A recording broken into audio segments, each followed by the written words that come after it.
नमस्कार मित्रांनो, सुख म्हणजे नक्की काय असते या सिरियलमध्ये आज काय घडणार आहे आपण ते बघणार आहोत। तात्या धुमाळ गुरुजींच्या घराकडून माघारी फिरतात आणि तंतन करत येतात। ह्या मजकूर काही कळत नाही, आता काय करावं असा विचार करतात। सावलीने सगळे इंग्लिशमध्ये वाचून दाखवलं असतं, पण सगळी कायद्याची भाषा तिला काही कळत नव्हती। त्यावेळेस नित्या असं म्हणते की तुमची काही हरकत नसेल तर मी वाचलेलं चालेल का। त्यावेळेस नित्या कागद हातामध्ये घेते आणि म्हणते की आदिराजच्या नावाने तुम्ही पॉलिसी काढली आहे आणि ती मॅच्युअर झाली आहे। मॅच्युअर झाल्यानंतर तुम्हाला ती आता कोल्हापूरला घेऊन जायची आहे। त्यावेळेस विमल म्हणते की तुम्ही कधी पॉलिसी काढली होती तुम्हाला माहित नाही। ज्यावेळेस ग्रामपंचायतीमध्ये जाऊन तुम्ही काढली होती तर त्यावेळेसची ही पॉलिसी असणार आहे। त्यावेळेस तात्या हो हो म्हणतात। त्यावर नित्या असे म्हणते की पॉलिसी मॅच्युअर झाली आहे आणि आता खूप मोठे पैसे मिळणार आहेत। त्यावेळेस तात्या म्हणतात की काखेत कळसा आणि गावाला वळसा, तर आता कोल्हापूरला जायला निघायला पाहिजे। त्यावेळेस नित्या बोलते की कोल्हापूरला जाऊन आता काय उपयोग नाहीये, आता आपल्याला मुंबईला जावं लागणार आहे। त्यावेळेस तात्या म्हणतात की नित्या तू पण येशील का मुंबईला। त्यावेळेस नित्या बोलते की आदिराजला देखील यावं लागलं कारण त्याच्या नावाने पॉलिसी आहे। नित्या मिश्किलपणे म्हणते की तात्या आदिराजला तुम्हाला कडेवर घेऊन जावं लागेल। त्यावेळेस तात्या म्हणतात की तोच मला आता कडेवर घेऊन जाईल आणि तात्या मोठ्याने हसतात। तात्या म्हणतात आदिराज आणि नित्या तुम्ही गाडीवर या आणि मी बसने पुढे जातो। नित्या आणि आदिराज गाडीवर मुंबईच्या दिशेने निघतात आणि नित्या आदिराजला खूप चिटकून बसलेली असते। त्यावेळेस आदिराज म्हणतो मॅडम तुम्ही जरा नीट बसा ना। त्यावर नित्या मुद्दाम जास्त चिटकून आदिराजला बसते। आदिराज म्हणतो की हे हँडल कंपनीने धरून बसायला दिलेलं आहे तर त्या पद्धतीने तुम्ही बसा, मला चिटकून बसू नका। त्यावेळेस नित्य म्हणते की एवढा भक्कम आधार मला धरून बसायला असताना मी तिकडे का बरं पकडू, मी माझ्या नवऱ्यालाच पकडेल। त्यावर नित्य म्हणते की खूप मोठा प्रवास आहे, मी पडले, माझ्या डोक्याला काय लागलं, माझे काय दात पडले, मला काय झालं तर काय करायचं। त्यावेळेस आदिराज म्हणतो की असं काही होणार नाही, तुम्ही चिटकून बसा।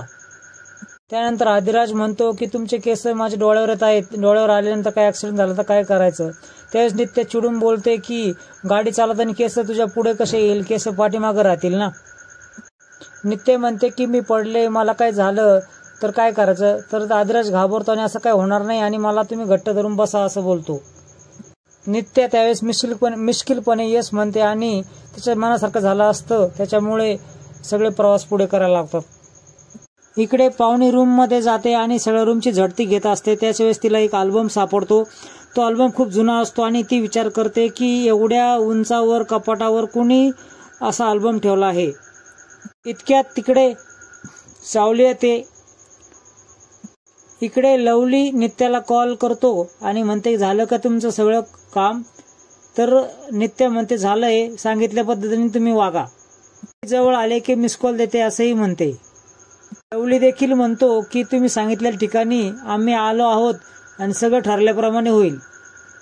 इकडे दोघीही अल्बम बघू लागतात आणि अल्बम मधल्या आठवणी ज्या जुन्या आहेत त्या बघत असतात। त्यावेळेस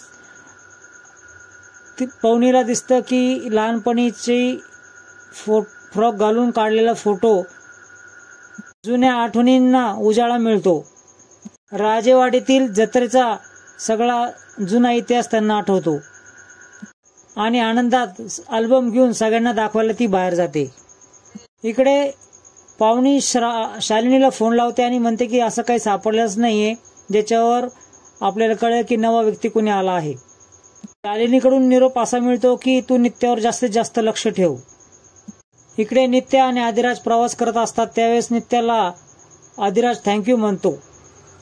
त्यावेळेस नित्या खूप चिडते आणि म्हणते की थँक्यू काय, तुला कॉर्पोरेट ऑफिसची हवा लागली की काय, थँक्यू वगैरे काय म्हणायचं नसतं। इकडे लवली आणि अम्मा नित्याची वाट बघत असतात आणि ती तालीम कशी करणार आहेत अशी अम्मा बोलते।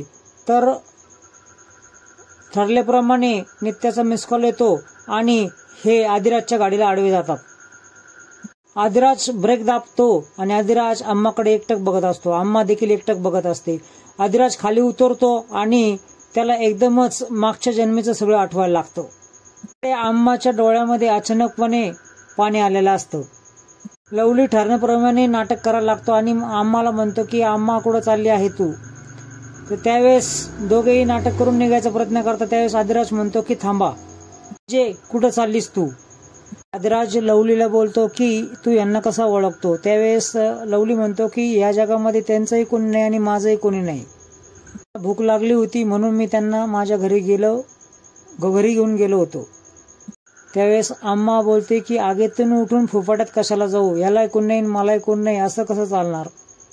त्यावेळेस आदिराज बोलतो की अजय, आमच्या घरामध्ये खूप माणसं आहे आणि खूप माणसांमध्ये तुला राहायला आवडेल, तो आमच्यावर येते का. चला तुम्ही आमच्या घरी. आणि आईनी आणि तात्यानी परमिशन दिली का तुम्ही बिंदास राहा, असं बोलतो. त्यावेळेस आम्मा बोलते की नेतोस का मला तुझ्या घरी. इकडे तात्या विमलला असे सांगत असतात की नित्या मॅडमने इंग्लिशमध्ये पटापटा बोलणं केलं आणि पटापटा सगळे कागदपत्र पूर्ण करून घेतले. काहीच वेळ लागला नाही मुंबईला आणि आलो घरी. वा.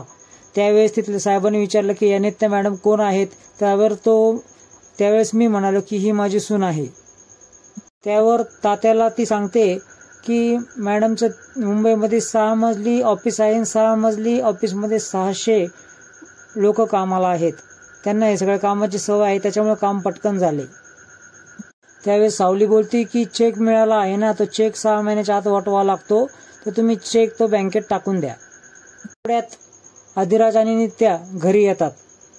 पाठोपाठ लवली आम्हाला घेऊन घरी येतो. त्यावेळेस तात्या बोलतात की ही कोण. त्यावेळेस नित्या बोलते की आम्हाला वाटेमध्ये भेटल्या त्या निराधार आहे, त्यांना आपल्या घरी राहून द्या. तर बराच गोंधळ त्या ठिकाणी होतो आणि असं म्हणलं जातं की हा आश्रम थोडी आहे. त्यावेळेस आम्मा बोलते की मी जे काही करेल ते कष्ट करून घेईल आणि कष्ट केल्यानंतरच ह्या घरातलं अन्न खाईल.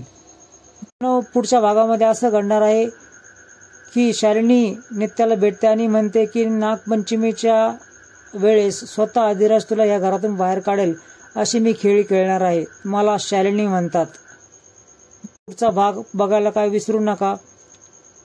नोटिफिकेशन चालू करा, बेल आयकॉन दाबा, सबस्क्राईब करा, या चॅनलशी मैत्री करा. व्हिडिओ पाहिला